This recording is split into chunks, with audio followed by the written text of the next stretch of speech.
Hello, welcome back. Today is Game Master preparation, and this is going to be about learning to improvise. And for those of you who have been here before, I'm going to go over some different or new techniques for improvising that I haven't really talked about that much, and I hopefully will get a chance to demonstrate them as well. We'll see how we go. So you can see before you some of the tools that I would suggest, but we're actually going to look at some other things which are super simple, which you don't have to buy. So if you were wondering if that's where my head was at, absolutely. If you can tell that my voice is a bit weird, it is because I am not very well. We'll see how long I last in this live stream. Okay, I'm going to put up a poll. Feel free to take part in that poll. And grab some food, some drink. Make sure you're comfortable. What you will need is you will need pieces of paper. You need a piece of paper, and you need a pen or a pencil. These are things you will definitely need on you. So a piece of paper and a pen or a pencil, because I'm going to give you a couple of exercises and we'll see how you do, and I will do them along with you, but we'll do that after my main presentation where I'm going to use a slideshow, and then of course I will show you a few more techniques on top of that. Okay, let's get into this, shall we?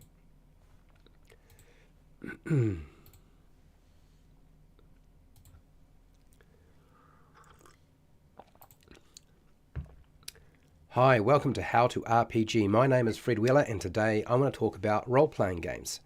Today, it's all about Game Master preparation. This is Lesson 6, Learning to Improvise. Now, when it comes to learning to improvise, there's a few things that you can do to make life easier for yourself, so I'm going to go over the overview for today.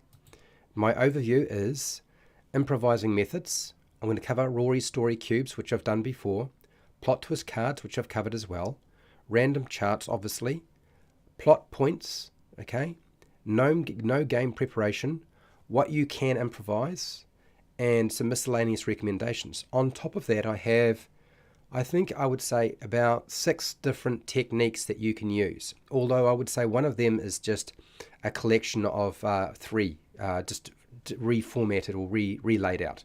So ultimately I would say 4 techniques, okay, 6 in total if we want to break it all up. These aren't planned out as part of the overview here because they are so new, though there are no slides for them, so I'll be using the camera on my face for them. The objectives is to explain how to use different methods of role-playing, different methods in your role-playing game to improvise, demonstrate that process to you where I can, and allow you a chance to actually practice that process as well. Okay, let's go into the first thing, and that is improvising methods. What are some of the improvising methods available to you? The ones that I'm going to go over that are often used, and these are Rory story cubes, which I'll explain in a second, plot twist cards, which I've shown people before, random charts, which you'll probably be very familiar with, plot points, you may not have heard of that before, and no preparation, where essentially you don't do any work initially. So let's have a look at the different aspects of them and some of the pros and cons of each aspect. Okay. Each tool. So Rory's story cubes. You roll a few of these or use them to inspire a story idea quite quickly. I first saw Rory's story cubes being used by Sly Flourish or Mike Shea to make non-player characters. The game itself actually gets you to make a hero for your...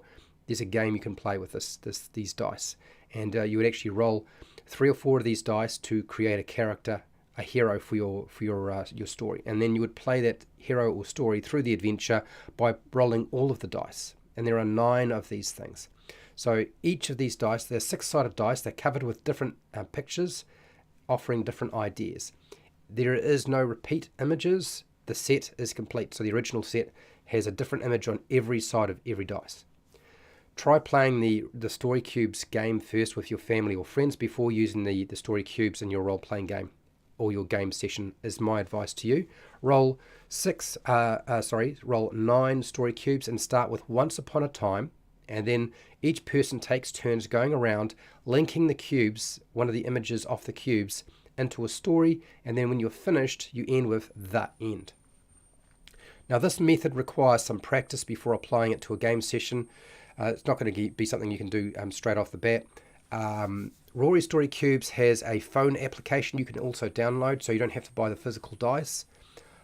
I would suggest practicing with your family, playing with the story cubes first. I've done that and it worked quite well for me.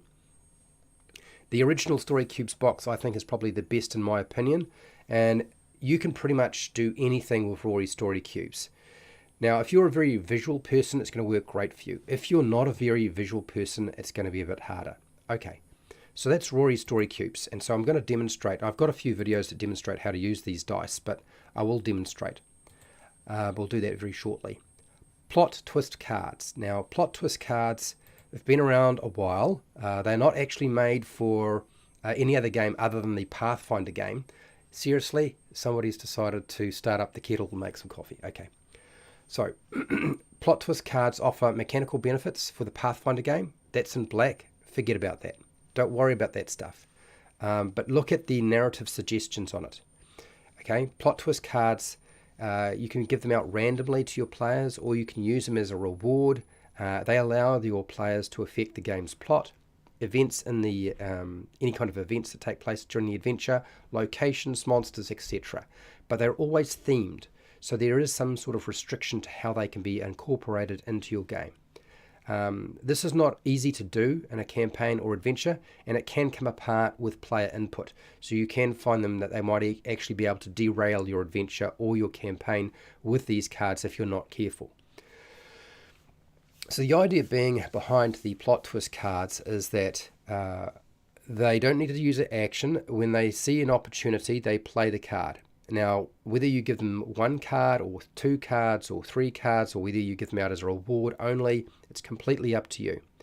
But a game master does not have to accept the player's plot twist card suggestion.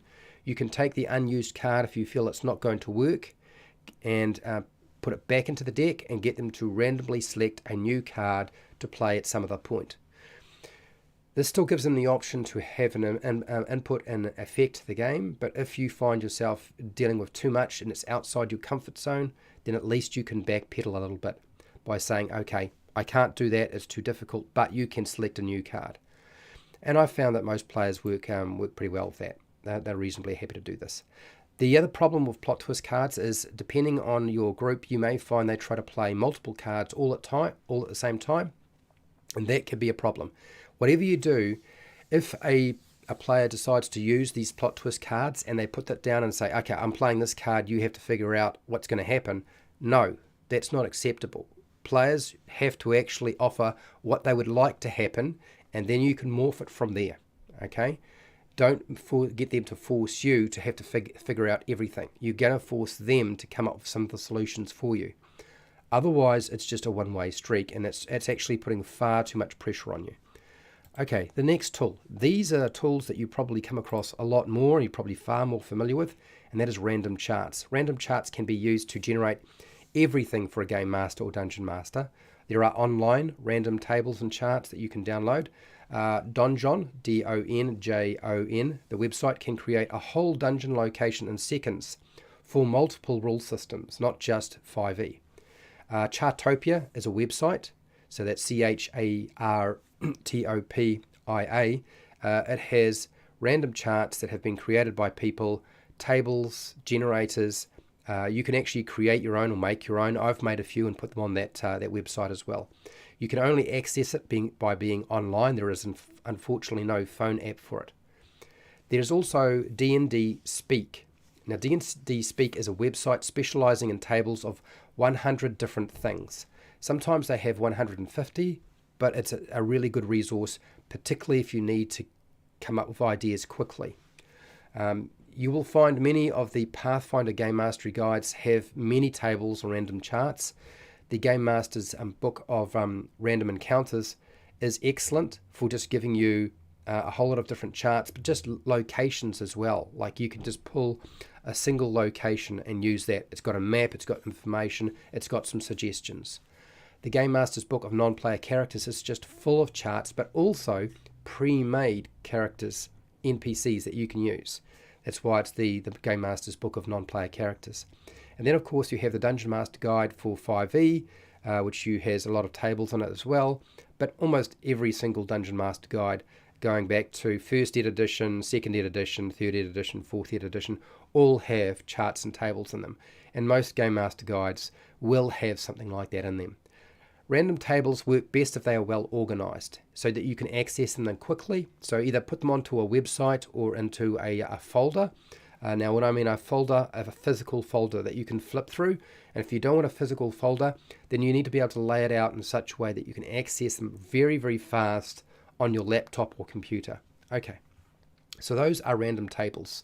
Probably one of the best tools that you can invest in is actually making up some of your own tables to help you improvise when you need to. Next, this is plot points.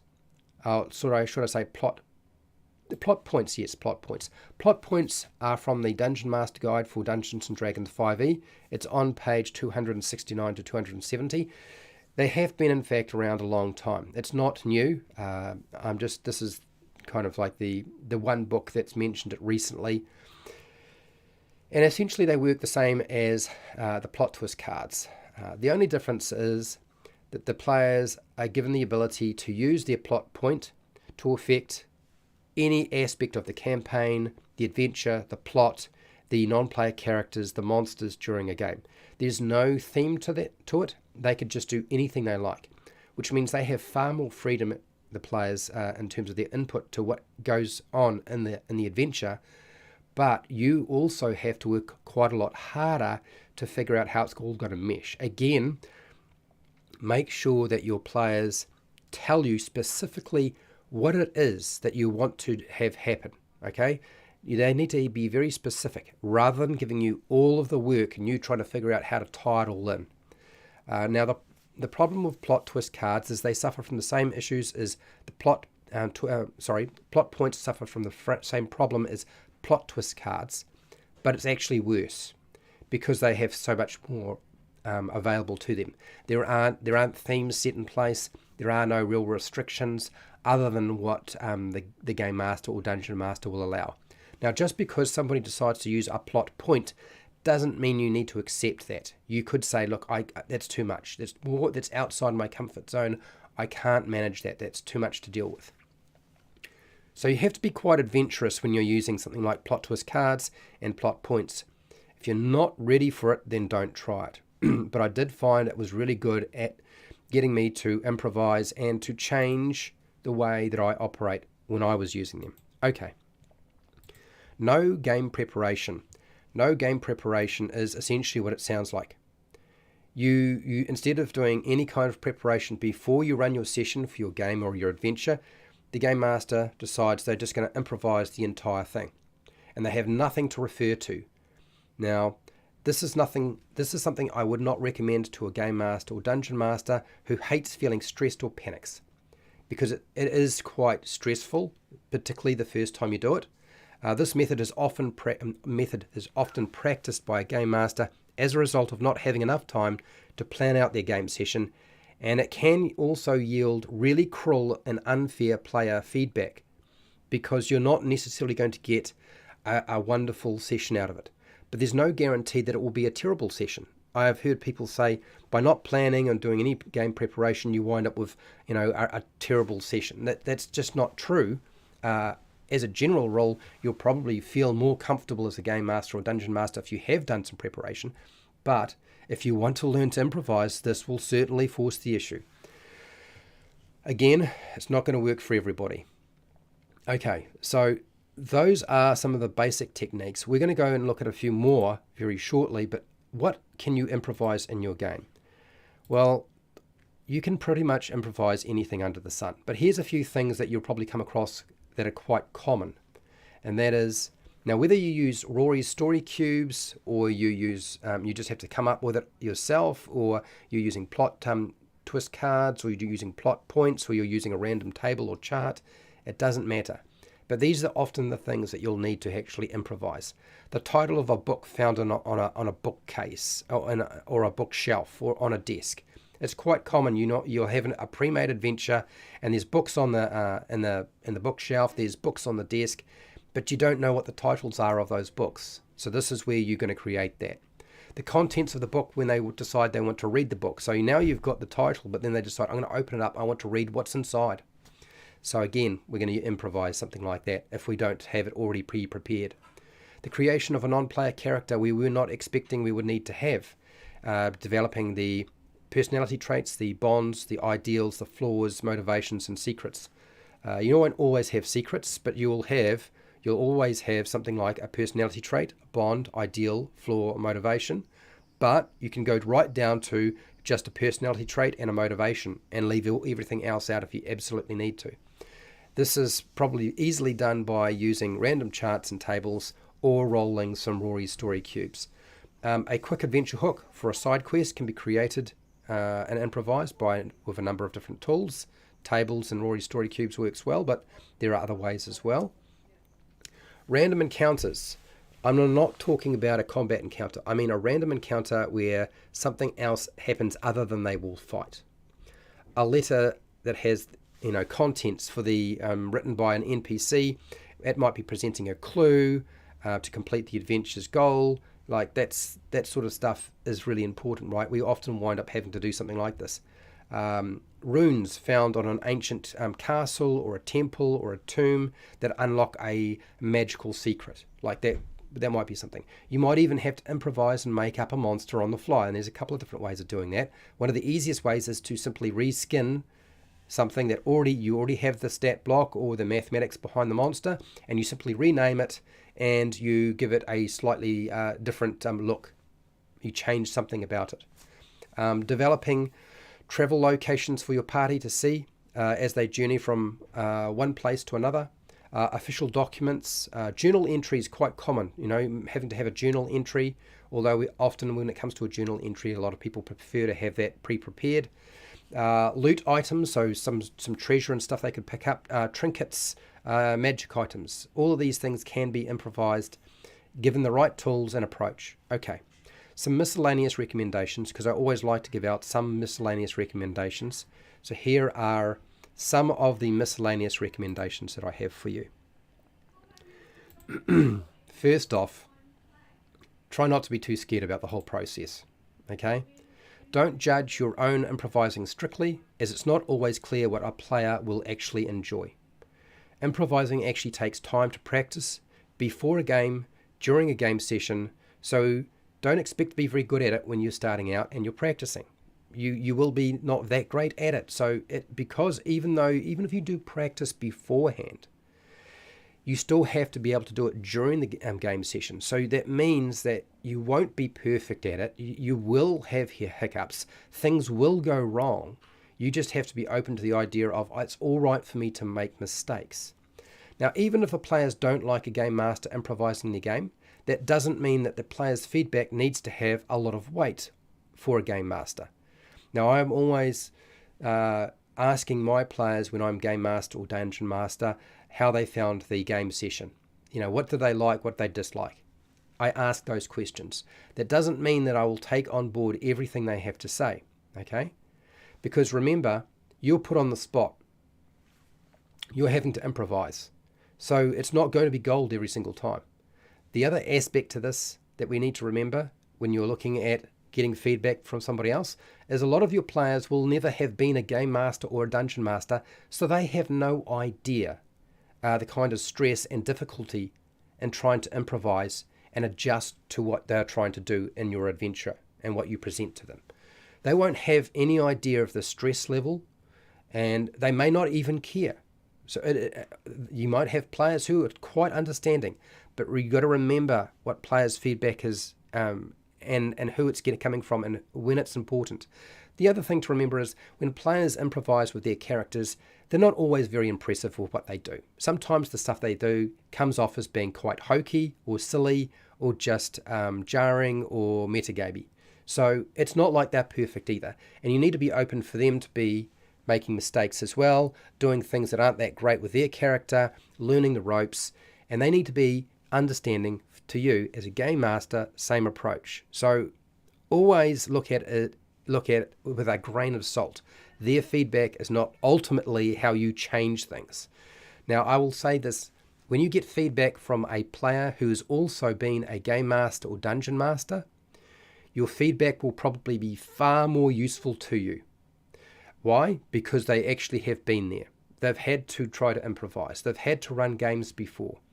Their input and feedback is of more value to you than another player who's never been a game master. Those are the people you want to listen to. But again, don't beat yourself up when they say something that you don't like to hear, because there's always somebody who's going to be an ass with their feedback. Players don't necessarily understand the concept of role-playing and the interplay and just how difficult that process is. And I think sometimes game masters put far too much pressure on themselves. So I want you to just sort of forget some of that stuff. And I have to say that, unfortunately, myself and many other internet people who provide advice to game masters and dungeon masters aren't always that helpful in the advice that we give, and that often we set expectations or present things in such a way. I mean, ultimately, there's so much advice out there in on YouTube land with videos and Reddit and blogs giving a variety of advice from different perspectives, and it's not always that useful to you. So you've got to find your own way. Ultimately, everybody is different in the way they run their games, and that's fine. Okay, I've said enough of that sort of stuff. Let's go into a couple of new techniques that I want to discuss with you. These are techniques that I have talked about briefly before, and I thought what I would do is I would talk about them right now for those of you who are interested, and I will have a go. If I can keep my voice together long enough, I will actually demonstrate some of these to you as well. Okay? All right, so first technique that I've gone over before, and that is, you've probably heard about this, and that is yes and. So yes and is when the players suggest something or want to do something in the game, and you look at what they want to do or what they suggest for the adventure or campaign, and you like the idea, but you want to add something additional to it. So you take everything they gave you, whatever they want to do with their character, whatever they want to do in the campaign or adventure, you accept all that, and then you add a bit more on top, because maybe you feel like it's not enough, so you add more on. So that is yes and. Then we get yes but. Yes but is when the players, they want to do something with their character, or they want to offer some suggestion to change the adventure or your campaign, and you say, yes, I will take a portion of what you've suggested or what you're trying to do. You can do part of that, but there's some aspect, there's some part of what the player has suggested that isn't going to work for whatever reason. Okay, I'm not going to go into the specifics about that, but there's some aspect. You can only take a portion of what the player has put forward to you, because it's either going to derail the adventure, make it too difficult to run, or it just breaks the narrative completely. And players will often break the narrative completely just for the sake of breaking the narrative. I know amongst my own group, we do it to each other quite often, and even people who are friends will sometimes play monkey games with you. So this is why you use yes but. Okay, and there's nothing wrong with using yes but rather than using yes and. Okay, the next one, which I think maybe a few people frown on, but you should never consider frowning on it, because there is a purpose and a reason and a time to use it. And that is no but. No but is when the player decides they want to do something with their character, or they want to add something to the adventure or campaign, and you say no. Now, why did you say no? Maybe you've said no because what they're doing will literally end the campaign and make the whole experience for you and everybody else at the table really unpleasant. Now, no but might be something like they decide they want to steal from one of the party members and take one of their magic items because they didn't get to grab it and they particularly want to have it, and so they decide, I'm going to pickpocket them and take their stuff. And you say, no, you can't do that. Why did you say no? You said no because, one, they're supposed to be on the same side. Two, it's going to cause a whole lot of in-game problems unless the person who's being stolen from, or whose players is being stolen from, is actually on board for this. Are they willing to give it up in the first place? Was the divvying up of magic items fair to begin with, and now that they don't care about that and they think we'll just use in-game to take whatever I want? But you say, No, you can't steal from the player's characters. You can't go and steal it. I don't care how good your stealth roll is, or your sleight of hand is, or how good you are at picking pockets, or how bad their perception check is, or their perception modifier. That doesn't come into play. Okay, you're actually going against the spirit of the game, but you can steal from my NPCs. Now, I say this quite a lot in my own group and games that I've run, but you can definitely steal from the NPCs and the monsters. You can do that to your heart's content, okay, but not from the other player characters. So that would be an example. I can't think of another one right now because my brain's not working that great. But that is that is yes and, yes but, and no but. So with no but, you're taking away what the player wants to do, but providing them with an alternative option that will give them something else they can do. Okay? Oh, the wailing has begun. Okay. The next thing is blank six-sided dice, or even just blank dice. Sometimes you can get dice that have more than six sides, and the blank, and you get yourself a fine tip Sharpie pen, and you can write various things onto the dice that you can now roll. You now have created your own randomized dice for rolling up anything that you want, whether that is a random encounter, whether that's weather, whether that is dungeon passageways, whatever it is that you need, but you only need essentially between 6 and 8 options. Now, six-sided dice, blank six-sided dice, large, you want to get large dice. You don't want to get small dice, it's hard to write on them. You'll also find the Sharpie pen marker will come off, rub off eventually, so you'll have to redo them eventually. The other thing is you can get non-player character or NPC face cards with an image on them. And the intention behind this is to stop you from searching the internet for images for your NPCs, if that's what you like to do. Because you're going to use these cards. They're all in one place. You grab them and you assign a name to them, maybe with a little sticky note or a post-it note on the back with their name on the back and a bit of information on them. And you can use those. And you could just have a collection. You could just take a pack of cards that you think is appropriate. And if you need to have an NPC, you can flick through those cards quickly and you've got an image. You've got a portrait. Now, the great thing about a portrait and an image is portraits and images tell like a lot more than you might expect. From the image itself, you can tell a lot. It gives you an idea of the mentality. It gives you the description for the character. You can actually pull a lot of information on the fly directly from an image. So when you're dealing with building your NPCs, for example, my advice to you is if you need to have an image, start with the image and build the NPC once you have the image, rather than trying to go the other way around. Okay, that's a little bit of advice to you.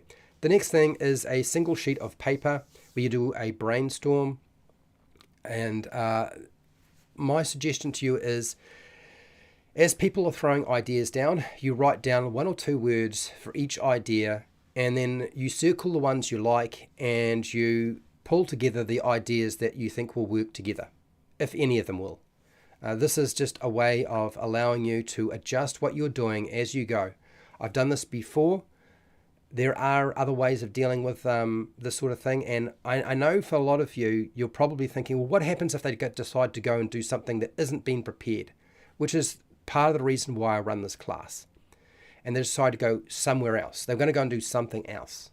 Well, there's a thing called the 5-minute map, and the 5-minute map is really simple. When they tell you where they want to go or what they want to do, you write down at the top of the piece of paper, blank piece of paper, what it is.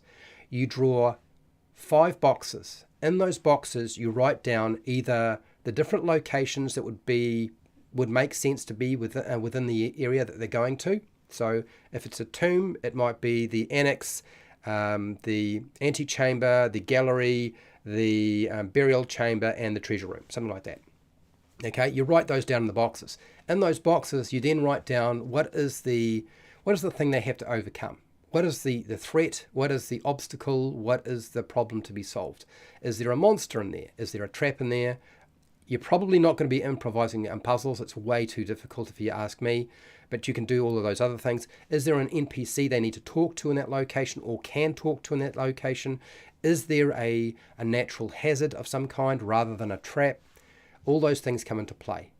So you can put those things in there and you can do that in about 5 minutes. I know you're thinking, Fred, that just sounds impossible, but I can assure you it can be done, and I will demonstrate it. If my body will hold up, we will see. I can feel myself drifting already.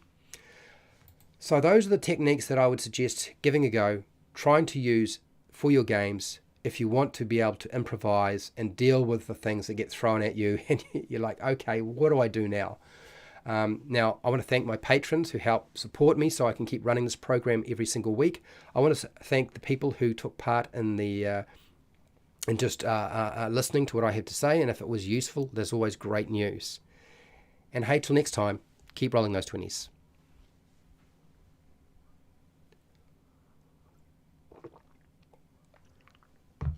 Okay, all right, I'm really rough today. And I've been talking for about half an hour, and so I'm already starting to lose it, which means I'm going to talk less and I'm going to do more. Okay? I think that's probably the easiest way to deal with this, is if I talk less and do more, that'll help. Now, I just talked about 5-minute maps, and so we're going to get into 5-minute maps in a second. Do you want a new improvising method for your role-playing game? So we got yes, 62%. Undecided, 23%. Nobody said no. Well, that's good news sign. Just watching, 15% out of 13 votes. Okay, cool. F Hubba, can't be here. Hey, just rewatch it. It's fine. Shiner81, how are you doing? Echo, hello Echo, how are you? Overboard is a patron and a moderator. Thank you for being here. Prepare, Cook and Survive. Hello, how are you? Okay. Let me just move some of this stuff out of the way. And I'm going to put in front of you a piece of paper and move a lot of this stuff out of the way, since we won't be needing to use it. We're going to go absolute minimal. For those of you who are wondering, what are we talking about? What's going on here, Fred? For those of you who are trying to improvise and you want to go as minimal as possible because you can't carry a lot of stuff around with you, or it's just not going to work, a lot of the tools that I've suggested are either going to cost you money that you don't have, or you just need to be able to do this, and literally ad-lib a lot more than maybe you're used to. Let's have a look at how that works. Yep. So here is a blank piece of paper. As you can see before you, blank piece of paper. Our blank piece of paper is probably our greatest tool, followed by either I'm going to use a Sharpie so you can see things, but a pencil or a pen is fine for doing almost everything with this, okay? So I'm going to ask you a question, and those of you who are still here, since half of you have vanished, you're going to give me what is something that your players in your group or your players might do that would throw you out. So they decide to go somewhere else. And, it could be anything you like. So I'm going to put it in the chat right now. Hashtag. What do your players decide to do that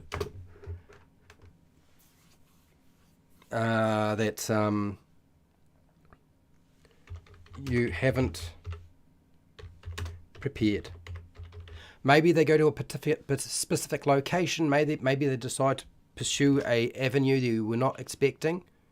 So in the chat, I'm going to give you the opportunity to start throwing a few things at me, and I am going to draw on here right now some various ideas. How's it going, Pale Rider? Hello, Noroak. Noroak is a patron, and thank you for being here. So your first task is going to be to draw 5 boxes. But I'm not going to draw the 5 boxes because you're going to time me today. You're going to time me. I'm at my worst right now because I'm sick. So if I can get this done in 5 minutes, you can too. Do you know what I mean? I couldn't be any more messed up right now than I am now. So if I can get it done, you can too. So in the chat, you're going to give me some suggestions, and we're going to do this. Befriend a dangerous monster. Greetings. Okay. Norok has put forward befriend a dangerous monster. They love trying to ally themselves with monsters. Go against an obvious, more powerful adversary. Okay, we're going to go with the first one, nice and quick. Let's say we're going to go against a dangerous monster. That's what they decide to do. So whatever you were doing in your adventure, your biggest problem is you were running the adventure and you were not intending for them to go after the monster, which means they decide they're going to go to the monster lair. You have not prepared the monster lair. Starting now. Set your timers. 5 minutes. So we go monster lair.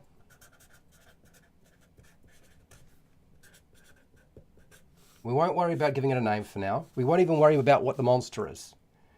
Draw some squares. Doesn't need to be fancy, people. It just needs to be a square. We're just putting information in it. Okay? All right. There we go. I have 5 boxes. Now I want to link them up.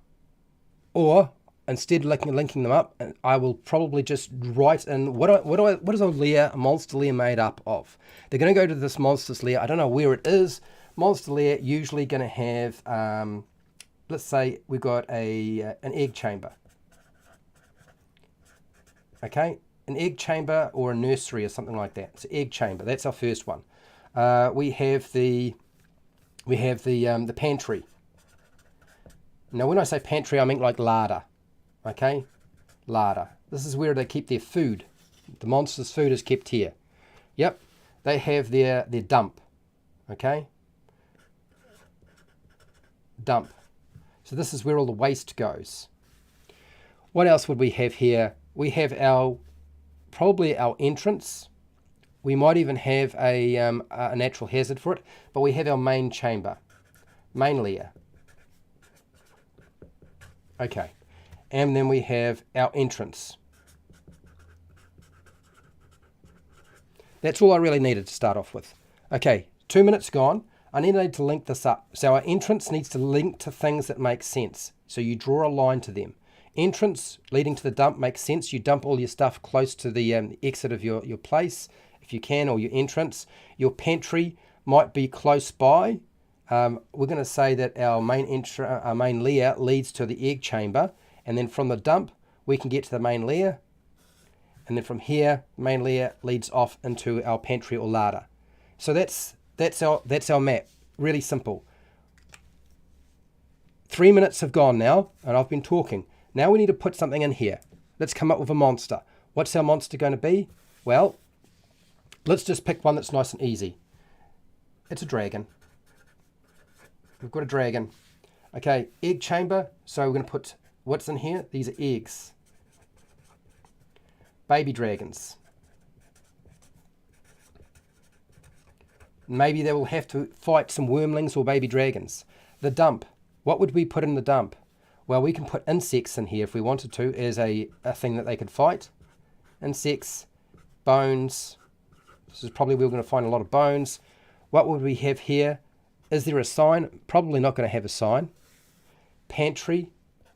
We have a prisoner in a hole. Okay? Prisoner. To rescue. Okay? And we put down hole. Because you probably wouldn't have a cage. Our entrance. This might be scorched earth. Okay? Or burnt earth. Burnt earth.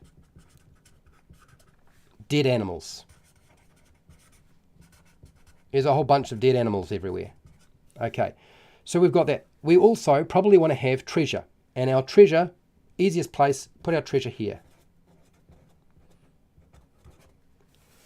Now it's really, really simple and really, really basic. And I haven't really done very much with it. But in the space of, 5 minutes or less, we have 3 different locations, probably enough to get by for 2 or 3 hours, where they're going to go to an entrance, they're going to deal with the dump, they're going to go and deal with the main dragon. Maybe they're going to sneak past the dragon. You never know. Maybe it's sleeping. We can mark it down as sleeping if we really wanted to. I've still got part of a minute left, don't I? Sleep. Maybe, maybe not. I don't like sleeping dragons. Sleeping dragons always cause problems. And then we have the egg chamber coming off that, and we have the pantry. So there's a couple of places for them to explore, and an NPC for them to talk with. So that's 5 minutes. That's a 5-minute map. That you can do. I'm sick as a dog right now, and I could do that. And you can put all sorts of things that you like in there, and it will still work for you. Okay, all right. So I'm going to leave this up for a second. Let's go through chat and see what people have to say. They love trying to ally themselves with monsters. So here's the thing. Your dragon is not set up necessarily as a fight. They might get to talk with the dragon. Okay, you may actually be able to communicate with the prisoner, even if you ally with the dragon. You may be able to go hang out with the baby dragons. Who knows? Maybe you're going to wind up being the nursemaids. I have no idea. But you've already got your location set out. We have not put an adventure hook or a goal here, because the players will determine that, as they have already pointed out since they decided to go off track. Yep.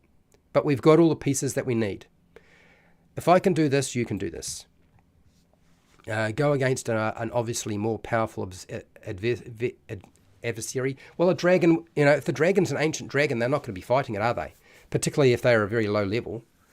This is when you tell the players you have pizza rolls. Time to make this up. So now Pale Rider points out a really good point, and that is when you're doing something like this, your 5-minute map, 5 different locations, and you just figure out what each location is basically supposed to be. It's an exploring area, and then what is actually in there, what would you populate it with. That's really all you're doing. There's only a couple of elements to this. That is 5 locations. What is it? Yep, what is it? And the last one is populate. I didn't put any traps in here, but you could put traps in if you really wanted to. And the easiest way to do this is to call a pizza break or a toilet break and go and do what you need to do. And you put it together, and then you're ready to go. Doesn't have to be brilliant, it just needs to be able to do the job. Norok, I've got some donuts, care to put on a pot of coffee or tea. That's my go-to So diversion, whether you call a toilet break or whether you call just a break so you can do this, those 5 minutes that you spent have at least given you enough to work with. Yeah.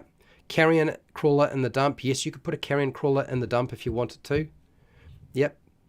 In the dump, maybe there is a discarded weapons or other equipment the monster didn't care for. Yes, maybe there is. There could be all sorts of other things in here. High five for the 5-minute map. So the 5-minute map has been around a while. I don't see it getting talked about very much, but it's a pretty impressive tool. It's very useful to you. Okay, the next one, and I'm going to move this out of the way and see if I can find a space so it's not visible anymore. The next thing is the brainstorm. You remember I was talking about the brainstorm? Brainstorm. Now, sometimes you see it coming. Somebody decides they're going to do something that you weren't expecting, and you can see it coming, but you don't know how to deal with it because it's just following its own path. The players decide they're going to do a certain thing, and you can see that each of the other players are feeding off that, and there's bound to be a point where you're going to have to deal with this. So I'm going to ask you a new question. I want you to pretend that you are a player. Okay, hashtag. You are a player trying to do something unexpected in the adventure. What is that? Okay. Yes. Yeah, I hope I'm not sick for my holidays either. Yeah, I wound up stuck in the got caught in the rain yesterday, and it's messed me up pretty bad.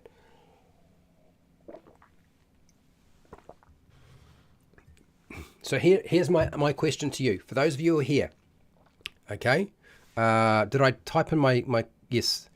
You are a player trying to do something unexpected in the adventure. What is that What is that? I want you to tell me right now. Make something go boom. All right. Boom. All right. Boom. Okay. Explosives.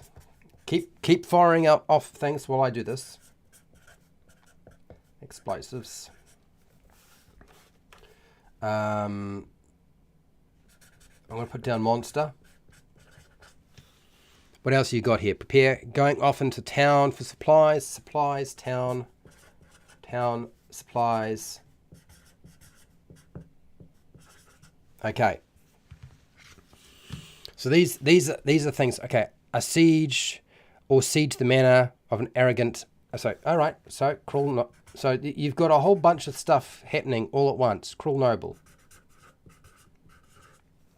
Looting. Hello. How's it going, Big Kid? Big Kid is a patron, and welcome. You want to lose some looting? Okay. I want to run up the wall and dive attack the enemy with a blade. Okay.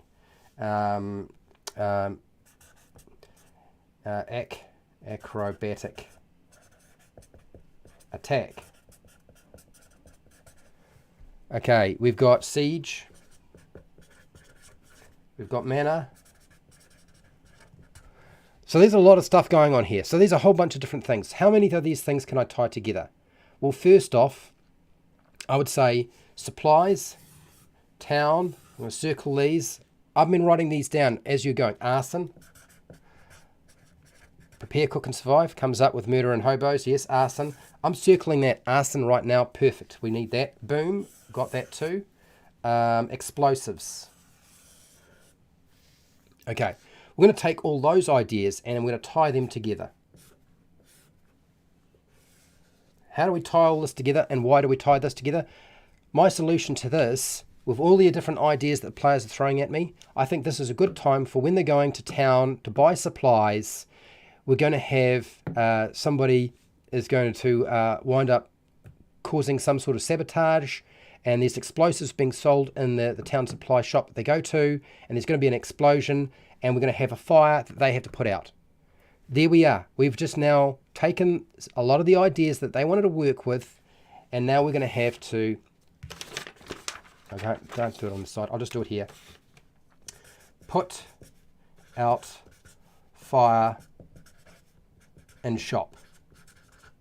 From all those different ideas, that seems to be where we're going. Yep. Now the other ideas we could pull together later on. Hello, Steely Sam. How are you doing? I'm just going over a couple of different quick improvising methods that people could use. So brainstorm. So as you can see, as people were presenting these things, I wrote them down, circled the ones I thought I could link together, and now we've got a just burn down the shop. Burn down the shop. So that's one technique that you can use. Let's get rid of this. For those of you, I'm sure everybody here knows Steely Sam anyway. Next, let's do, where is it? I've talked about NPCs before. We go loot them in a town for the supplies and run into a rude noble. Any of those things might work. Now you don't have to, so here's, okay, let's go back to what, so Noroak, just because I wrote down all these ideas does not mean you have to use every single thing.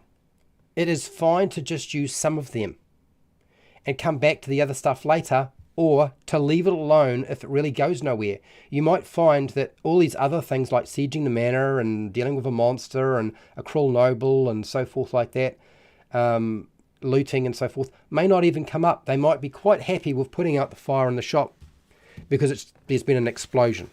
Okay? Now, let's have a look at NPCs. I want to do this the easy way. So we've got 9 dice here, and what are we going to do with these 9 dice? Well, you remember how I was saying we go with personality trait, ideals, bonds, flaws, motivation. Probably our most important aspects is the personality traits and the motivation for your NPC. So get rid of, say, those dice, and we'll just roll 4 dice. And we'll do this very easily. Okay, So from the 4 dice that I've just rolled, I've got a foot, an apple, a pyramid, and a shadow. Okay, so remember, so our personality trait,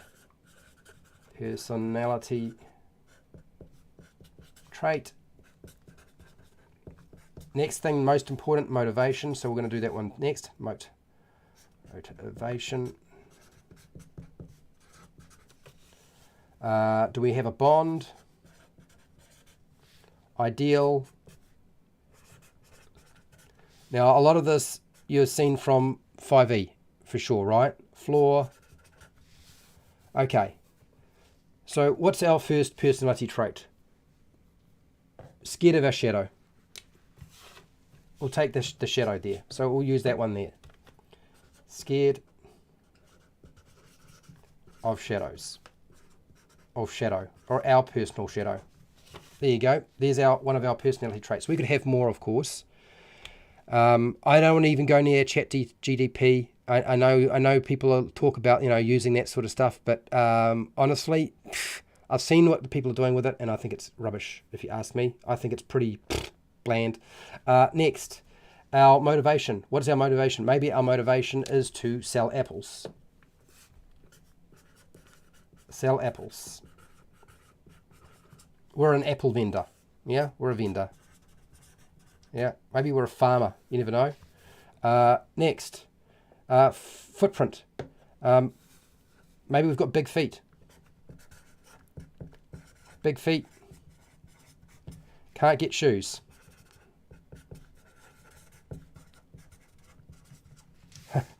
All right. Now, whether we use ideal or bond here, it doesn't really matter. So let's have a look. We've got a pyramid here. So we've got a structure of some kind. Okay. So our ideal or our bond. So let's go with our bond. And our bond will be that we worship a god who lives in a tomb. Okay. I'm not going to say that this character's the best character out there, but from just rolling those 4 dice, we're at least able to put something together so we've got something to work with. Rather than sitting there like a Cheshire cat and not sure what to do with it, at least you've got something to work with.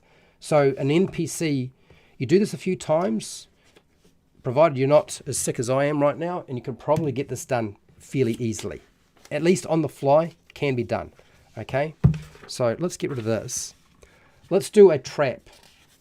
Now, we've done traps or improvised traps on Wally DM's channel before as part of the Game Master or Dungeon Master round table. So let's do a trap. Now, usually when we're doing the trap exercise, it kind of looks a little bit like this. So we're going to do a trap. 1. There's only 3 elements to your trap. 2, 3. What is the trap? So what are we going to trap? Okay, what is the trap? 2, trigger. What is the trigger of the trap? What is that? Next, the effect. Effect of the trap. Those are the only things you really need. Now, you're probably thinking, yeah, but what about all of the other things? Like, we want to have, like, perception checks for a trap, and we want to have DCs and saving throws and all that sort of stuff. Look, there's tools. If you're playing 5e, there's tools in the DMG for doing that sort of thing. All of that there is sitting in the trap section of the DMG. Okay, trap damage by level is there. It's so you've got those tools if you're playing 5e. But this here at least gives you the basic structure if you're trying to make a trap up on the fly. I'm going to roll the dice, and I want you to grab, these are your 3 questions you have to answer. Feel free to take part in this. Let me just type this in here. I'm going to roll the dice in a second. Hashtag make a trap with at least 3 dice. Okay, you're going to make a trap with at least 3 dice. I roll these 9 dice, which means it gives you lots of options. Okay, so we have a wand, we have a magnifying glass, we have an apple, we have a magnet, we have a fish, we have some scales, we have a tree, we have a teepee, and we have a arrow. So the first thing I'm thinking of is let's trap the tree. Let's put a trap on the tree. Okay, that's the thing that I want to use. When you use the tree, what's my trigger going to be? Well, probably, I think picking an apple off the tree for me. So plucking an apple. How do I get them to pluck an apple off the tree? I turn them into golden apples. So apple. So take a golden apple. That triggers the trap. Yep. Steely, these are story cubes. Sorry, I'll leave this here so you can see this. And if you want a link to it, I'll give it to you in a second. Steely, just let me finish doing this. Okay, what's the effect? What do we want to do that would be quite entertaining? So traps, remember, can capture you. They can slow you down. They can maim you or just cause you slight injury, or they can kill you. What do we want to do? Normally, when I make traps, I usually am quite brutal, but today I'm going to be quite entertaining. Instead, we're going to use the magnet. I'm going to use the magnet, and the reason I'm using the magnet is because I want to mess with them. Okay? Sometimes dungeon masters and game masters just want to mess with their players. So, reverse gravity. So the effect is if they pick a golden apple off the tree, triggers the trap, and it reverses gravity. Reverse gravity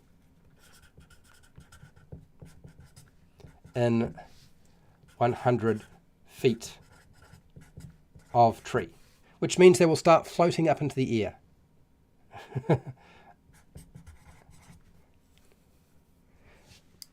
No, I'll give you all the links to all the stuff that you want to know about. That's not a problem. So that there is build a trap. And I had 9 dice to work with, and I picked 3 that I thought I could work with, and it would be fine. Yes, I am feeling it today, for sure. So that there is a simple way. Now, we've done this exercise on Wally DM's channel many times, and it works wonderfully. Okay, so for those of you who want Rory's Story Cube links, I suppose these will be affiliate links. I don't know that I'm going to have time to grab anything else. Hang on, go. Story Cubes, Rory. Story Cubes. Let's see if we can find the original. Is that the original Rory's Story Cubes? Rory's Story Mysteries. There we go. That's the one. There are different sets as well, and you can get the phone app too, by the way. Steely, I know you're into technology, so you could just grab the phone app and it'd be fine. Copy, and I'll drop the link in now.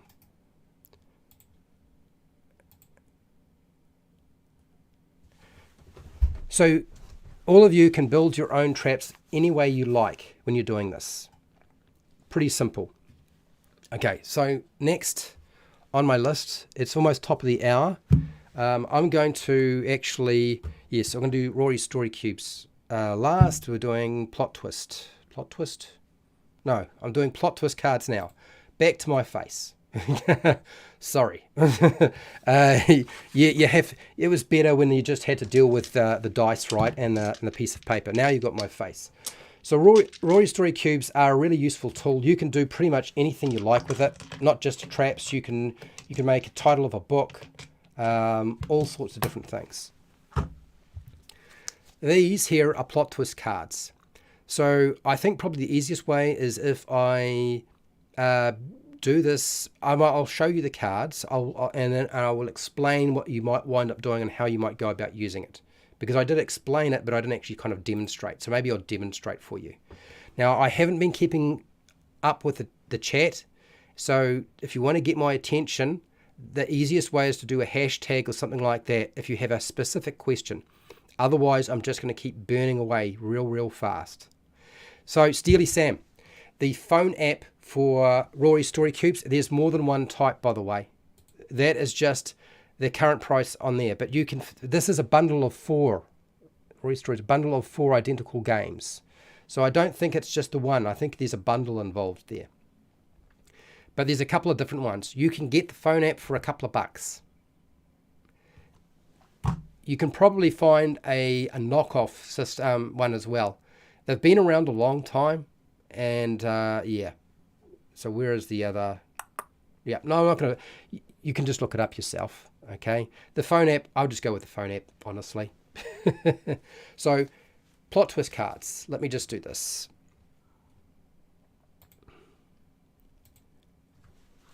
So here we go.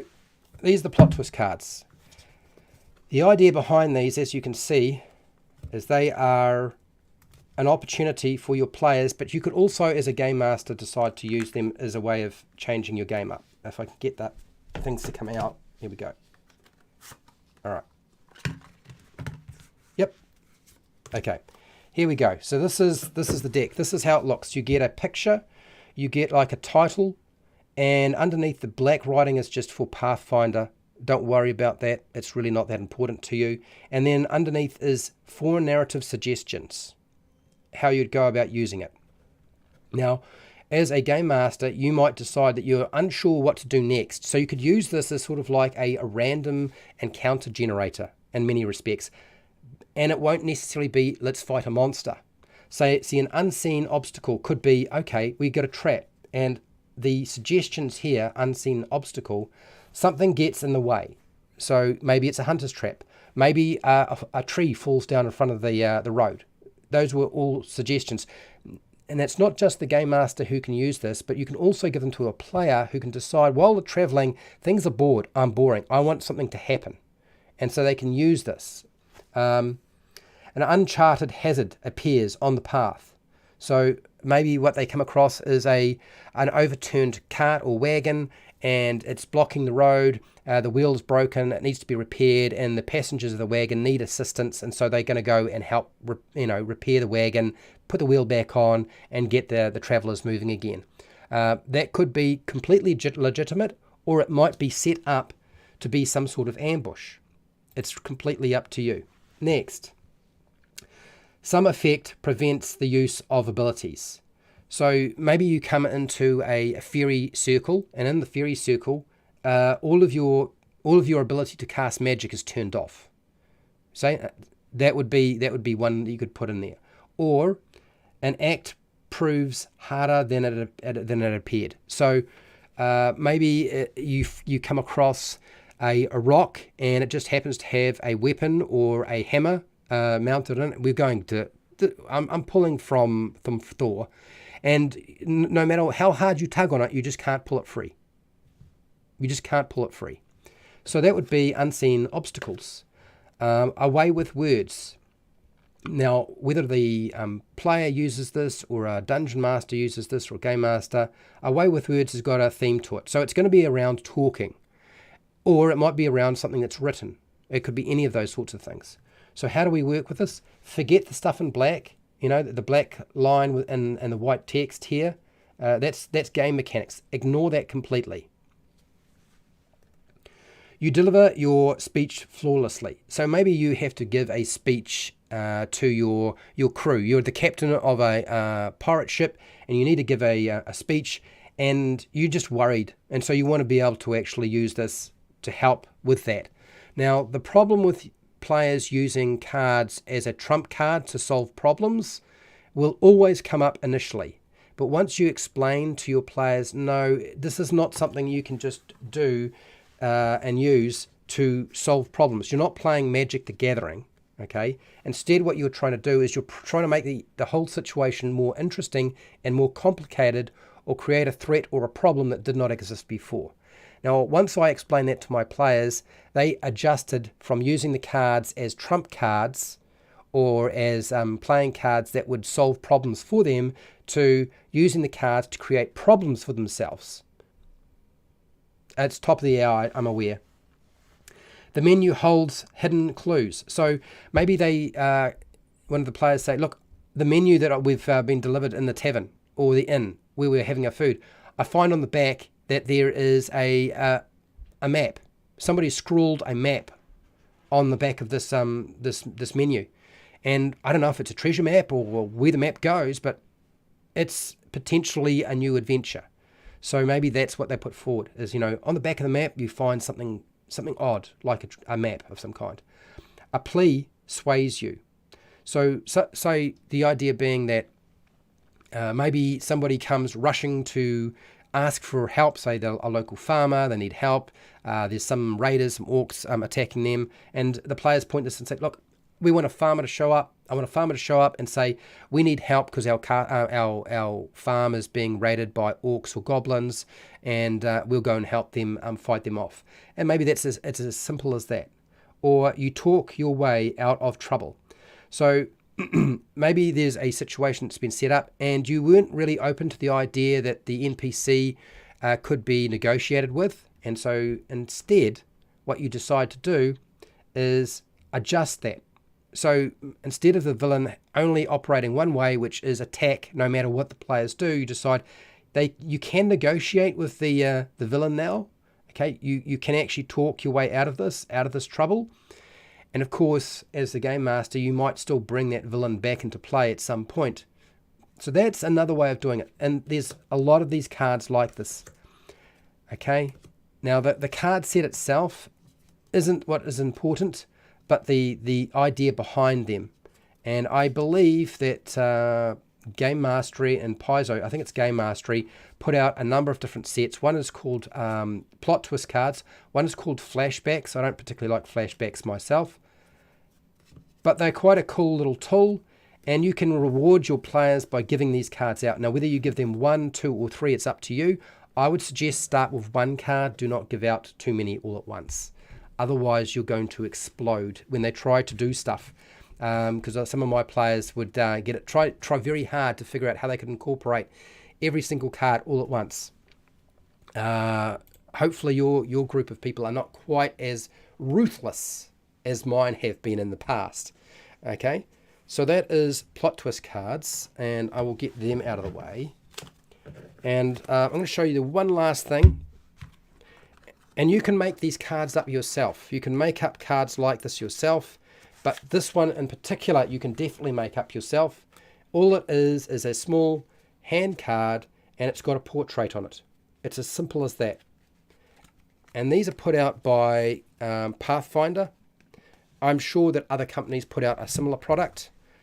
Here's an example of a couple of them.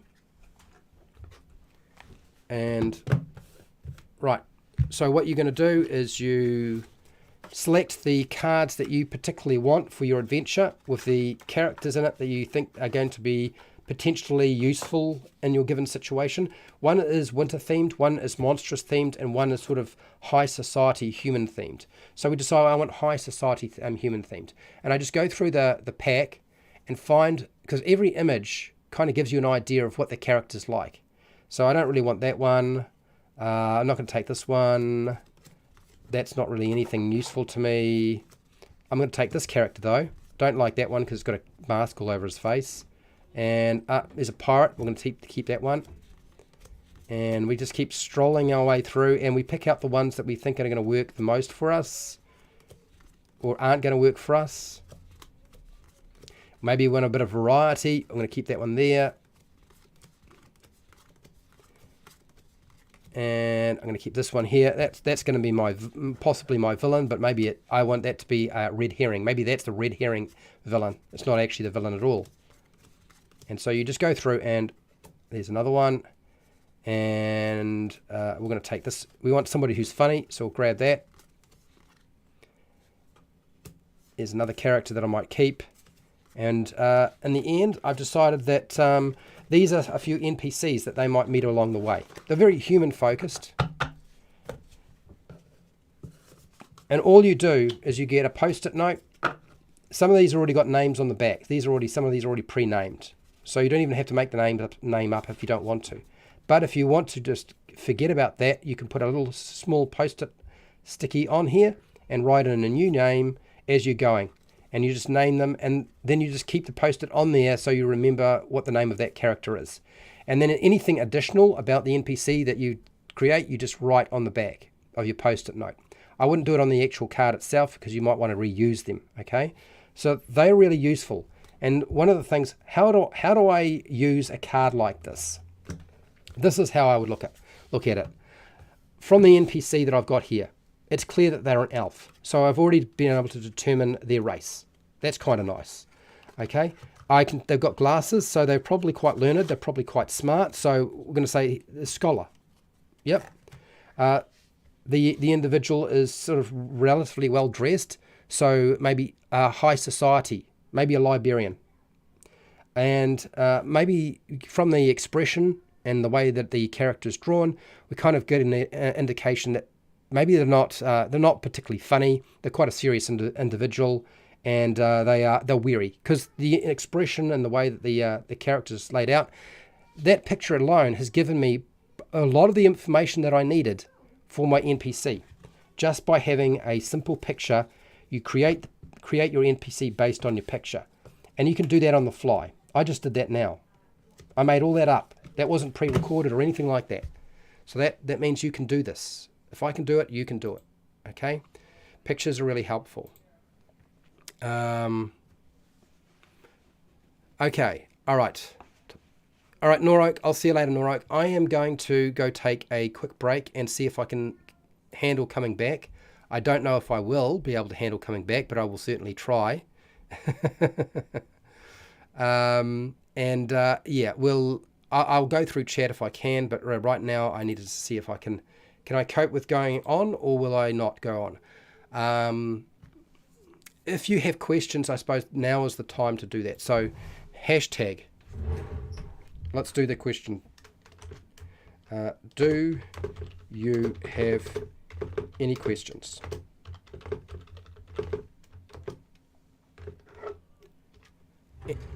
If I need to demonstrate anything or answer questions, now is the time, okay? All right. I'll be back 5 minutes or less.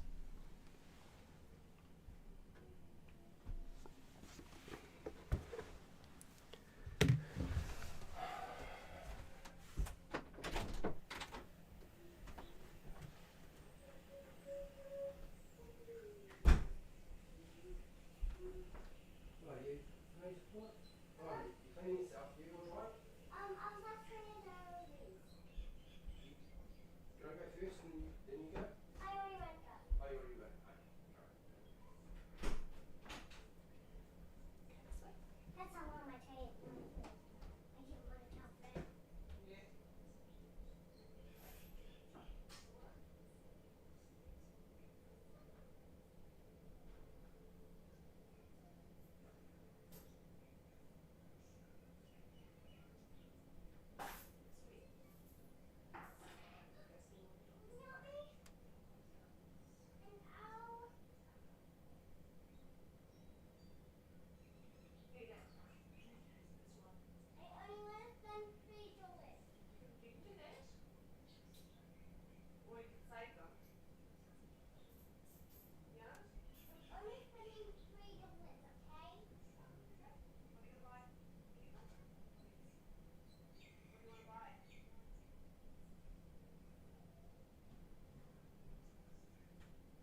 Okay, all right, stepping back in.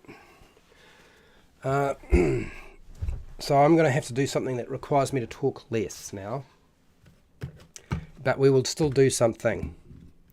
And just give me a second while I maneuver things around a little bit, shift things out of the way. I think I'm just about ready.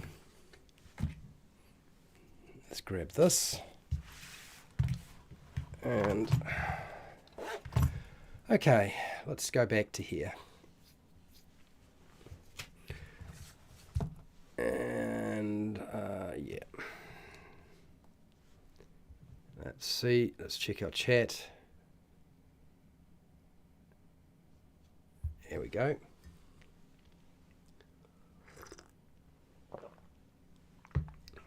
All right, let's go through chat, and then I've got a little task that we might try finishing today. We'll see how we go. Pale Rider question: if you had a hat, if your hat had magical properties, what would it be? The ability to get rid of the sore throat, headache, and the general unwellness that I currently have. That would probably be it. Does that make sense? I guess if we're talking about having magical properties, I guess the ability to actually perform magical spells would be nice. I guess that if you wanted something that was more in line with fantasy. +2 to intelligence and charisma, definitely. Yeah, you reckon? Well, thank you, Prepare, Cook and Survive. I don't know about that. Cards Against Humanity works well also. There's plenty of cards out there that have portraits, yes. Embrace the Chaos, yes. Prehistoric Parrot, if you're still here, hello. Great deck of cards. Yes, well, look. A lot of these are quite old now, so you might have to find newer products that are similar vein. I'm sure there are products out there. Yes, okay, so what else have we got here? Yeah, never thought about that one before. The dice got me thinking. And the reason for the dice, if you're a visual person, I'm a visual person. So if you throw an image in front of me, it helps. It helps me come up with ideas. It is just a visual prompt. If you're a person who's more into reading, then writing down words will probably help prompt you more. So you could take what you might find is if you take your Rory story cubes, whether you're using the real thing or using your phone app or some other knockoff product, is what you do is you roll them, and you're on a piece of paper, you write down the different things that are on the dice and you put it into words, and then you can use it to do something else with, because maybe your brain works better if you see the words. Yeah, let's see. I'm just going back to see if anything is missed in terms of the... No way, I've got to have the physical dice. Steely Sam, if you're still here, man, I'm sure if you look around, you'll find a different place. You don't have to get them off Amazon. I'm sure you'll better find somewhere where you can buy them cheaper. Do you know what I mean? The magic magnetic prism magnification is triggered by removing the apple from the scales. The effects are your essence is trapped in the evil wizard's wand. There you go. You've done quite a lot there. Pretty good, if you ask me.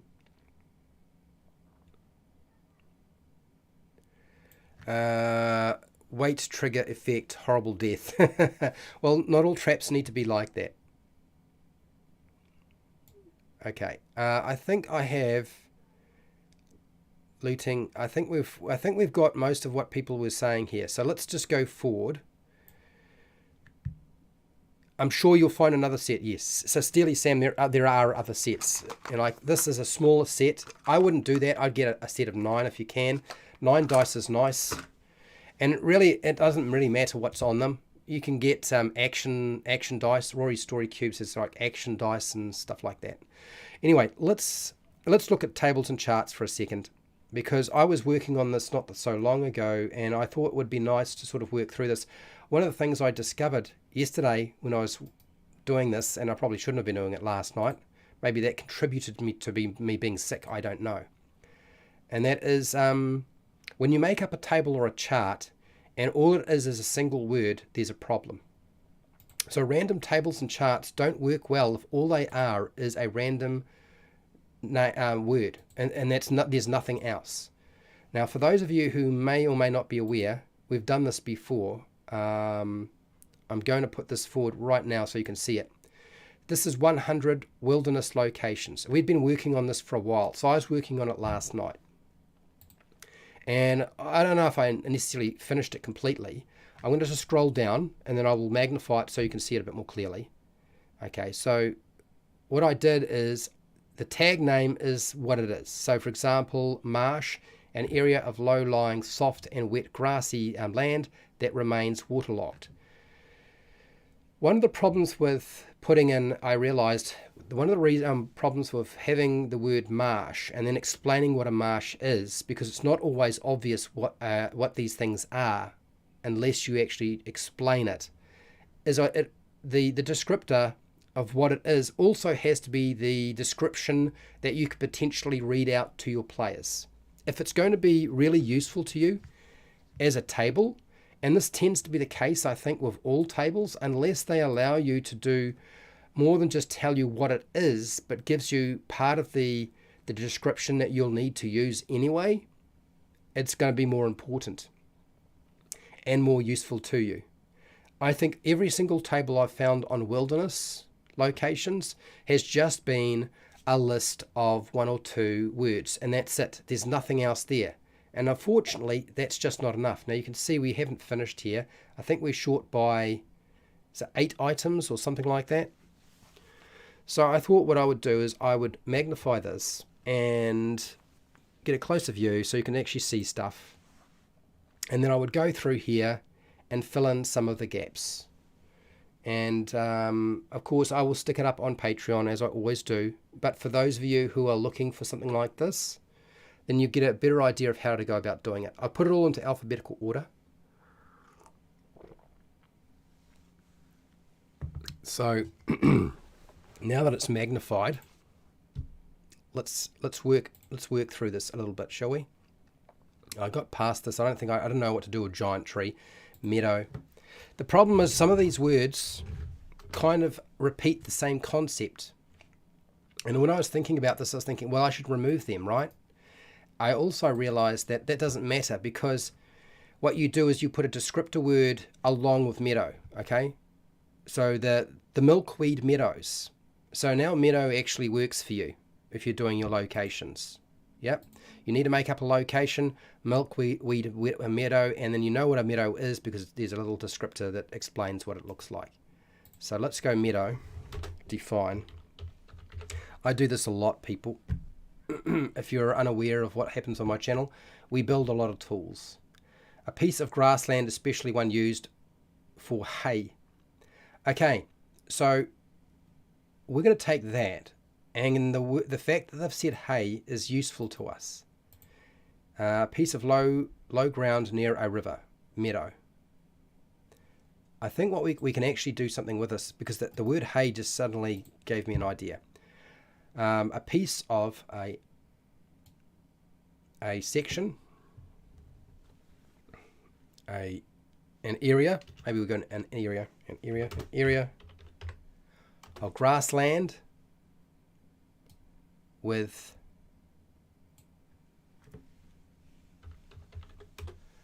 now hay, I think an area of long grass, because usually if you're making hay, it's going to be long, of long grass, of grassland with long grass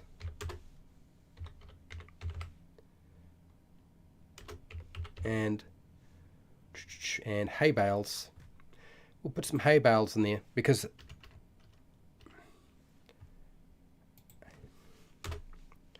bales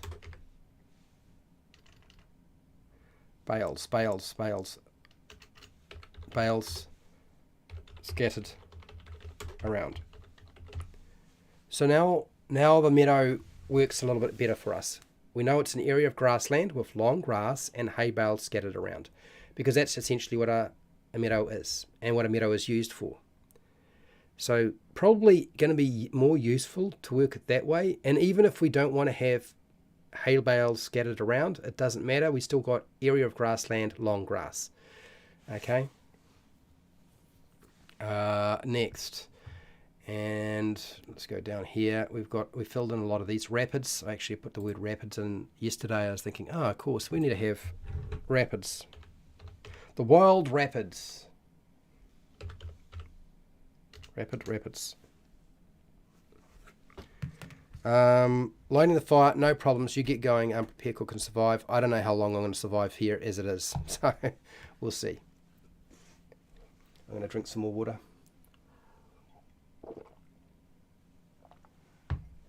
And then I'm going to go to bed. So we've got here, happening in a short time, or no, a fast flowing and turbulent part of the course of a river. Okay, so there we go. So rapids usually have rocks as well. So some reference to rocks is probably a good idea. Hello, Michael. How are you? Michael is a patron and supports me on Patreon. Thank you for being here. A fast-flowing and turbulent part of a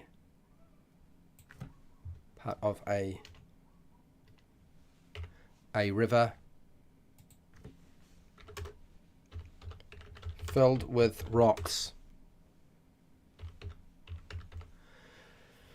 Because if you've ever seen rapids, the reason rapids are so dangerous is not just the speed, but usually the water is traveling over outcropped rocks or some sort of rock or stone. So fast flowing and turbulent part of a river filled with protruding rocks. Protruding rocks. I think that's good enough. Undo. No, that's fine. That's all good. Michael, you're allowed to be late. It's fine. No problems at all. Channel. No, we're going to go with channel here. Here we go. I filled in a lot of these yesterday, if you haven't noticed. Sea grass beds. Sea cliffs, sea cave, snow. I don't know what we're supposed to do with snow. Hashtag. What are some wilderness locations? Fantastical.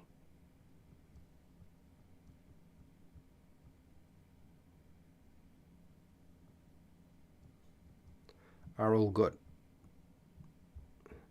Because we don't have a lot of fantastical ones at present, so maybe this is an opportunity if anybody's got some ideas. Otherwise, I'm going to just fill in some of these. I had jungle here. The problem with tropical rainforest and jungle is they're so similar. A thermal vent, though, might be quite useful. So the word thermal vent, I will just copy and paste. There we go. And chuck that in here.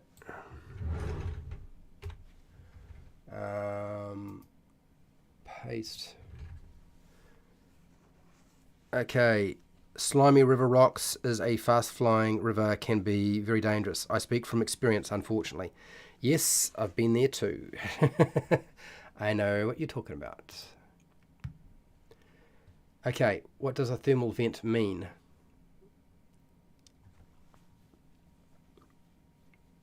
Okay. From which a geothermic heated water discharges. So that's interesting.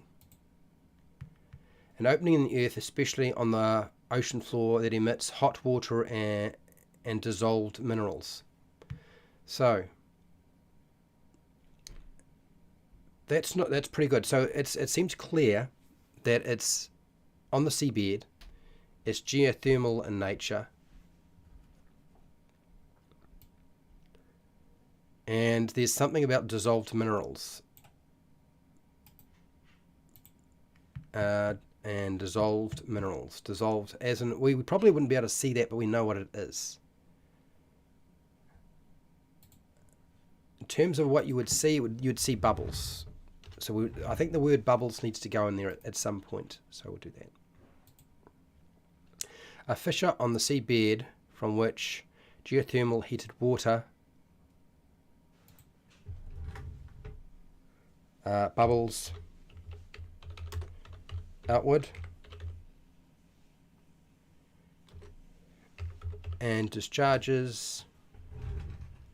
Let's see. Let's go with dissolved minerals. So really all you're going to see is bubbles probably, and you'll probably see the heat wave in the water, because heated water, when you look at heated water underwater, it looks a little odd. So we can put that in there as well. Okay, so we know what a thermal vent is now. Cool. A sea cave. Let's do a sea cave. Sea cave.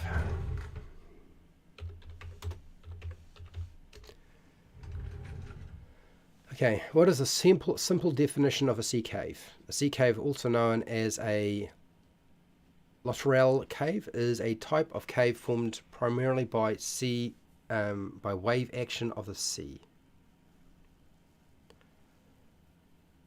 Okay, all right. Its erosion. Sea caves are found throughout the world, actually formed along present coastlines and the sea caves. Okay, so that's fine. Let's see what the simple definition. They're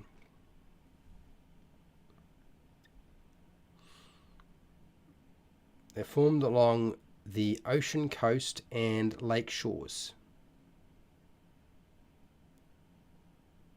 Okay, all right. Let's take this and put that into there for sea cave. A hollow cavity formed along the sea coast and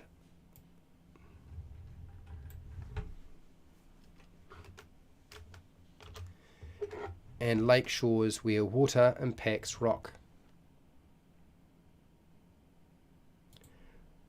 I think erodes is probably going to be, impacts is all very well, but erode is probably going to be more where water erodes bedrock.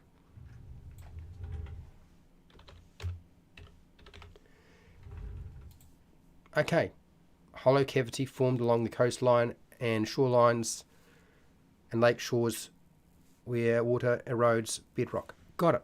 So one of the first things we know is we're going to be describing bedrock. The sea cave is made of bedrock. Hollow cavity. Okay, so that's fine. Seagrass beds. Let's try seagrass beds. Seagrass beds. Define.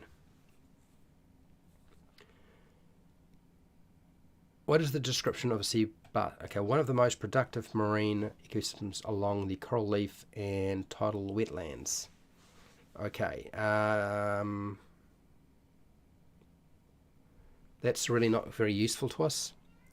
A seagrass meadow or seagrass bed is an underwater ecosystem formed by seagrass. Seagrasses are marine plants found in shallow coastal waters and in brackish waters of estuaries.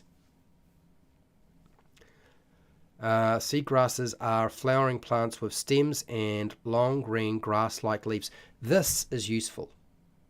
So that there just gave us a lot more to deal with. So I'm kind of inclined to use that.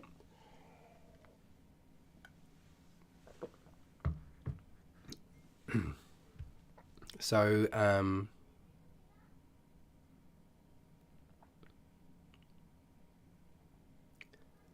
So a meadow.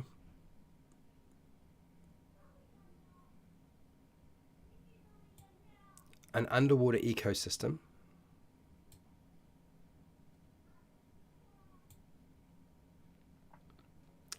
Let's go this. Let's do this one here. Seagrass bed.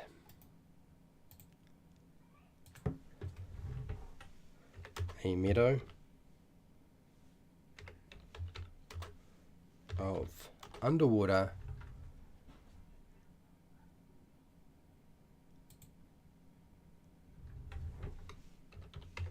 seagrass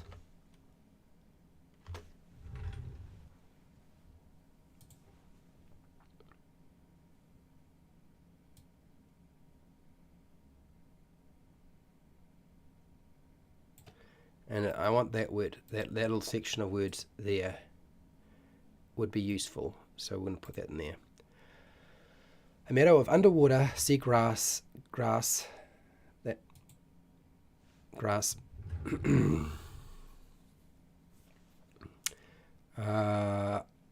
actually we can get rid of seagrass and we could here flowering plants. A meadow of underwater flowering plants with stems and long green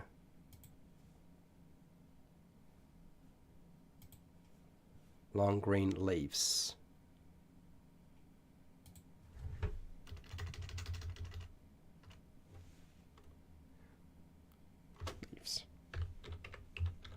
Here we go.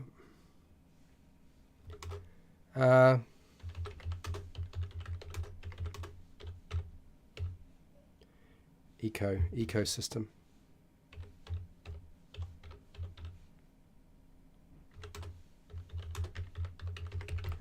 All right, I think that got it. So that's seagrass. Now a sea cliff. What's a sea cliff? I'm assuming that a sea cliff is just what it sounds like, but sea cliff. A sea cliff is a steep coastal slope created by erosive power of waves at its base. Now, you're probably thinking, well, what's the difference between cliff and sea cliff? And I guess the difference is, if you know what a sea cliff is and you're using the word sea cliff, seagull sea cliff, Silver Shores sea cliff. We're often what we're doing is we're using the name of the location or what it is as part of our descriptor for our location. Because one of the easiest ways to create a location, if you were unaware, is to go with an adjective, which you do, one word to describe it, another word that may be a monster name or a noun, something like that. A noun is probably the next word you're looking at, so you're naming something, and then the location word at the end. So you wind up with either using combination of two words, adjective and the name of the location, the word that you use for the location, sea cliff, or you go with an adjective, a noun, and then the word that you use for the location. So if you're ever trying to come up with stuff, that's one of the easiest ways to put it together. I just need some more water because I'm running out of it. Sea cliff. There we go.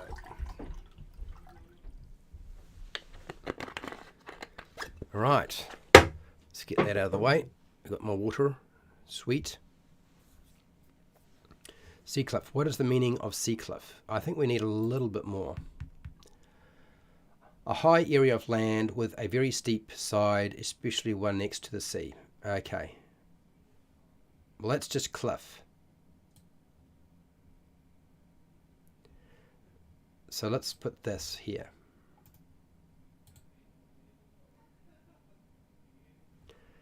Let's put that in. And we'll get rid of that. Sea cliff. Paste. A high area of land with a very steep side.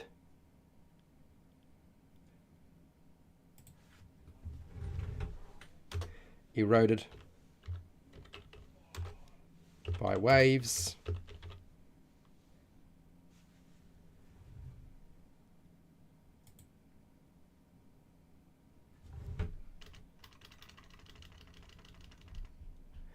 Next to the sea. That was simple. That wasn't too hard at all. Pretty easy. Sea cliff. Snow. I didn't know what to do with snow, so we're going to just leave that. Tropical rainforest. That might be interesting.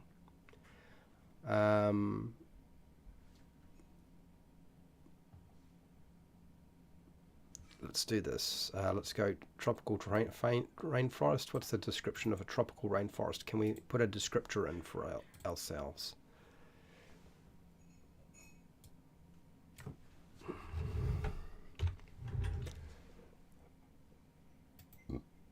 Paste. Okay. Tropical rainforest. Rainforests that occur in areas of tropical rainforest climate. Well, that's really obvious. In which there is no dry season. All months have an average blah, blah, blah, blah, blah. It's not very helpful. What defines a tropical rainforest? Maybe that will help. Luxuriant forest found. Luxuriant? What is that word? Found in wet tropical underlands, lowlands. Okay. Not useful. That's better. That's better. A hot, moist. Okay. For its dense canopies of vegetation forming 3 layers. Giant trees. Okay, so that's better.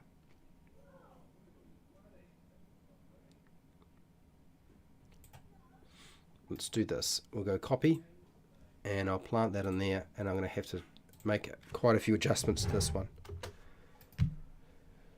A hot, moist.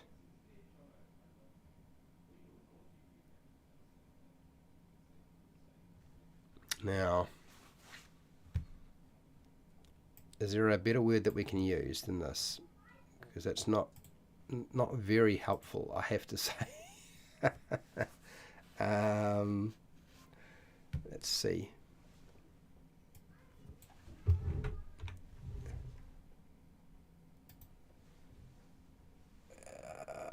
There. That's what I want. A large, naturally occurring community of flora and fauna occupying a major habitat, forest, tundra. Okay, so that's...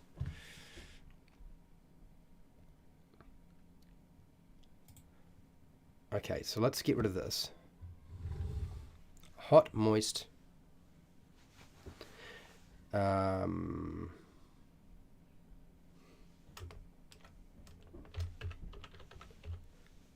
Moist.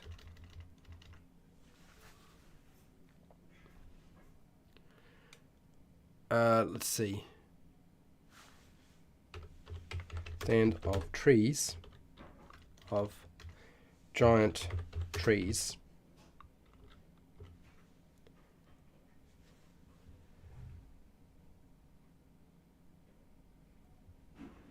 Trees.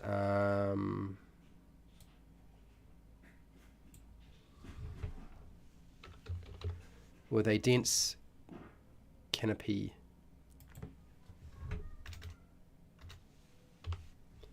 of vegetation. Not the best descriptor, I think. Hot, moist stand of tree and giant trees with dense canopy of vegetation. Trying to put it all into one sentence is the trick, isn't it?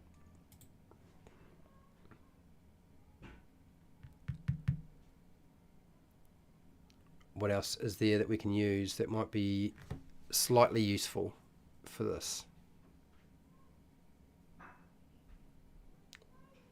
Forest characterized broad leaf green leaves from continuous canopy. Okay. Okay, I think we do need to say something about it being wet all year.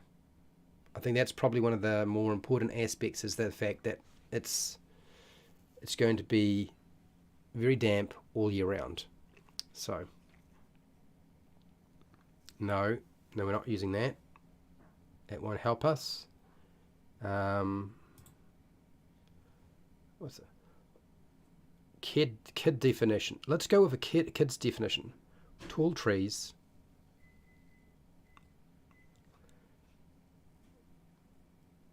That rains all year round. That rains all the time. Okay, no. Lots of rain.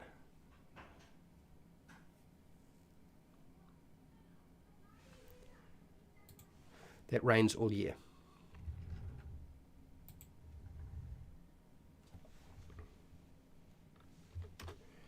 So where rains all year. Okay. A hot, moist stand of giant trees with a dense canopy of vegetation where it rains all year round. Okay, that's got it. I think that's fine. Okay, there are a few things here that I haven't put up, primarily because now we are entering into the realm of make-believe. A floating island, floating land.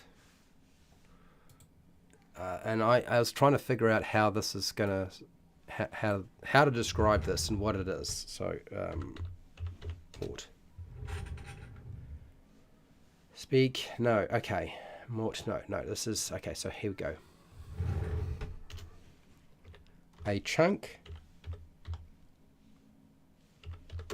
of rock, dirt, and grass that floats in mid-air. Mid-air. Defying gravity. So, I mean, so if you think back to Avatar and the floating chunks of land, or the, Forgotten Realms has something like that. A lot of fantasy places have floating chunks of land. So we just need one way of describing what it is, what it looks like, and how it works in a sentence. A chunk of rock, dirt, and grass. They are made up of rock, dirt, and grass that floats in midair, defying gravity. Okay, there we go. Something magical in this case. Floating clouds. I didn't know what to do with that. No, I think ultimately I didn't know. I mean, clouds are clouds. Beanstalk, a large plant reaching up into the sky. What else do we have here? Cutback. Widowmaker. Floating island. Now, I think I had island already. The question is, do we need to have floating a piece of subcontinental land completely surrounded by water, or the sea? Okay.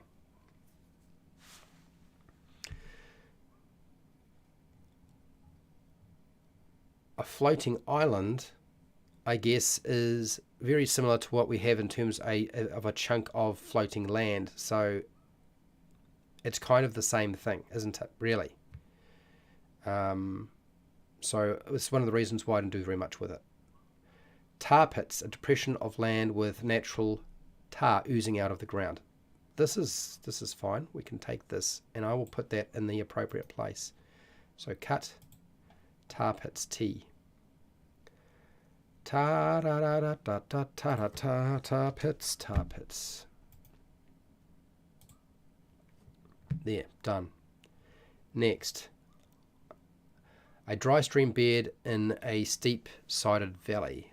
I didn't really understand wade, but somebody had mentioned it to me. Wade.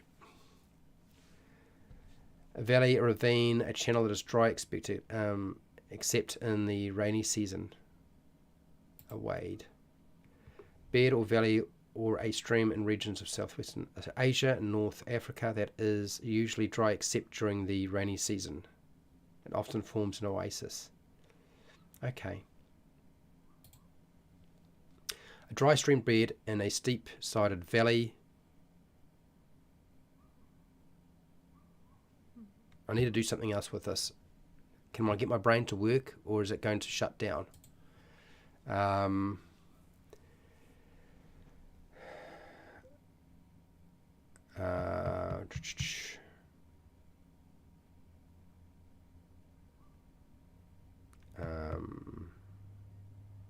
That forms an oasis during the rainy season. Okay, maybe that. That forms an oasis.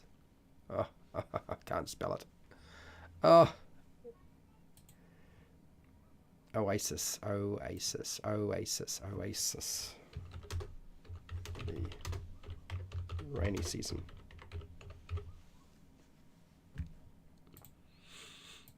Okay. There we go. We've got that. We'll just take this and we'll cut that. Wade. WA. That's wetland. Let's do this. Put that over there. Waterfall. Well, we know what a waterfall is. Cut. Wade. And paste.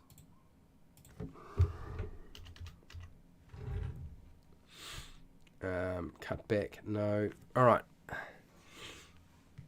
My brain is starting to shut down. So, if anybody has any additional ideas that I haven't put in here that we can use for wilderness, now is the time before I have to pack it up.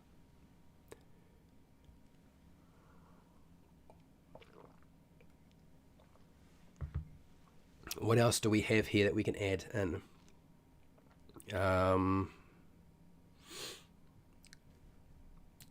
Geographic locations.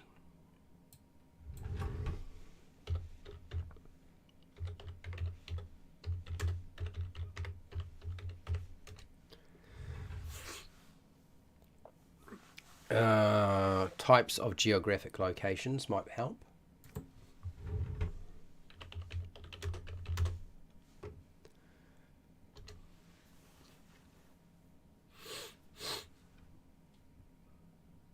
That's not really what I was after. Okay, I know what we'll do here. It doesn't exist. It was destroyed, but pink terrace. Pink terraces. Pink and white terraces. Okay.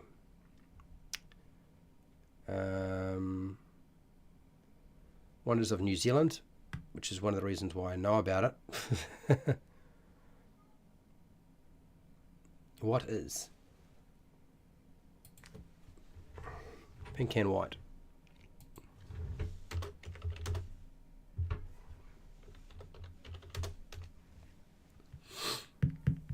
No. Not quite. Try again. And let's define. Okay.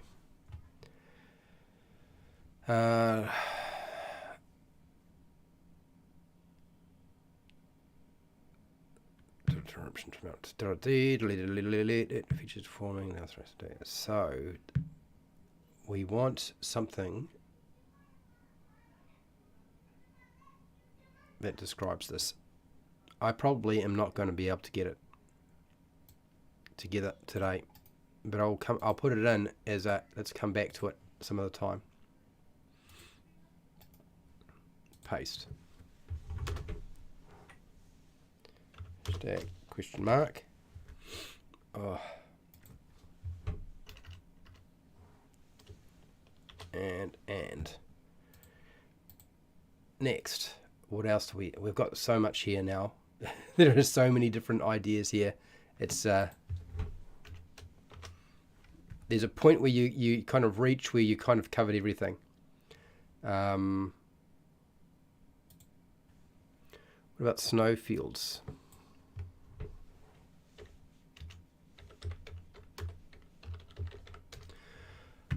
I sorted out glacier, snowfield. A permanent wide expanse of snow in mountains or polar regions. Right, so that's a pretty good definition of a snowfield. Let's put in snowfield. Just snow didn't really work, so snowfield. There you go. You can deal with your Yetis now and your remoras. And we'll go here. The description is not too much of an issue. It's more what it is. That's a permanent wide expanse of snow in mountainous or polar regions. Okay. Well, that was easy. Not too hard at all, thankfully. If I scroll down here, I think there was one I had missed that I put in. I wasn't too sure if I wanted to do anything with it. Was it bluff? Bluff. I had problems with bluff last night, so if I'm having trouble with bluff right now, last night, I'm probably going to have trouble with bluff later on, like very, very soon. so we might leave that. And actually, maybe that's where I leave it at for today, because I am pretty buggered, and I should be going to sleep. And so, yeah. So I'm going to say it now. I'm not going to promise that I'm going to do what I would hope to do tomorrow, because I don't know how well I'm going to be tomorrow. My hope was that I would actually cover doing the monster story. Like, how do you put together monster story stuff? But I honestly, I don't know if I'm going to have the energy, so we'll see. I'm going to put it up, but prepare yourself if I cancel it. We've been working on monster motivations, so that was my hope, is we'd continue working on monster motivations after I presented building the monster story. I've kind of presented this before. The monster motivation is probably the more important aspect of it. So building that table, there's 100 different items, and we're getting pretty close to finishing it, I think. I hope so. Anyway, let's have a look at this poll. It looks to me that do you want new improvising method for role-playing games? Yes, 66%. I'm hoping that I gave you what you wanted. If you were looking for something new you haven't tried before, I'm hoping that I gave you something you haven't tried before. Undecided, 20%. Well, hopefully you're no longer undecided about this. And just watching, 12%. Well, thank you for at least commenting and answering the poll. That's really good. Thank you. So I am sick and going to sign out. So thank you to my patrons who support me so I can keep running this program. Thank you to everybody who took part in the poll today, responded in the chat. Huge thank you to all of you. And if you're watching this or rewatching this, hey, really, thank you. It makes a big difference. So wherever you are in the world, whether it be the morning, the afternoon, the night, or the wee early morning, or you are trapped somewhere in the wilderness trying to figure out what to do next, please look after yourself, your family, and your friends. Be nice to your neighbours, as long as they're not crazy cannibals. Okay, be nice to your neighbours. And hey, till next time, keep rolling those 20s.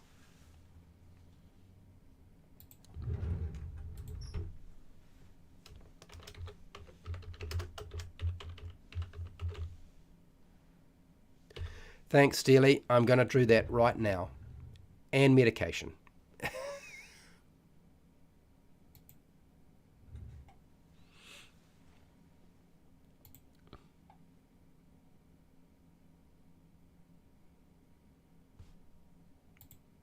Oh, Shina's here. I didn't even notice you.